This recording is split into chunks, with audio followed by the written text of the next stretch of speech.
The price of everything is up since 2020.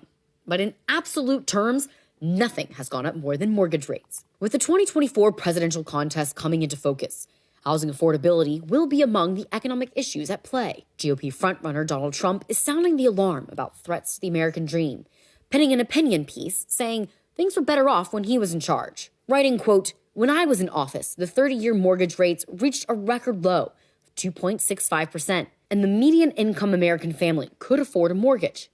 Yet, thanks to Biden's disastrous economy, interest rates have skyrocketed, making home ownership out of reach for too many Americans, especially young Americans who in previous generations would be looking to start a family."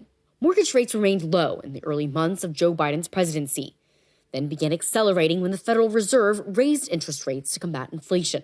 Mortgage rates have soared from around 3% at the start of last year to around 8% in recent weeks. Each 1% rise in interest rates represents a payment increase of $5,000 annually on a $500,000 mortgage. Thus, a mortgage at that amount would cost $25,000 more each year now compared to early 2022. Biden frequently talks up the economy, or Bidenomics, by pointing out strong GDP growth, low unemployment, strong manufacturing, and falling inflation rates since last summer. He has also focused on lowering consumer prices by battling junk fees, high gas prices, and especially student loan payments, yet speaks much less frequently on mortgage rates. It's no accident.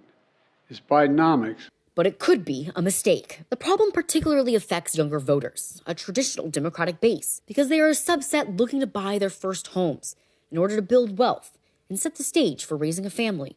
The sharp climb in rates has made existing homeowners reluctant to sell, which has the effect of keeping prices high for the few homes on the market. Some of Biden's focus on consumer fees and student loans may reflect his constituency.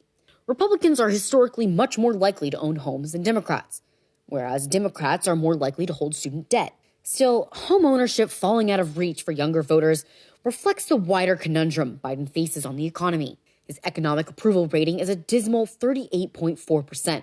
According to the Real Clear Politics average, a fact that has some Democrats worried the Bidenomics push could backfire. Trump is working to capitalize on the anxiety, saying historically high numbers of young people are delaying marriage and even having children, in contrast to the thriving late 2010s economy under his watch. But industry insiders agree with him and are saying the same thing. People who may have been looking to buy bowed out with interest rate hikes. Biden stresses he won't pressure the Fed to lower interest rates, though he has used executive powers to try and influence gas prices and student loan payments. Mortgage rates are not at an all-time high by historical standards. They peaked at nearly 18% in the early 1980s, though the rate of increase in 2023 is without precedent this century.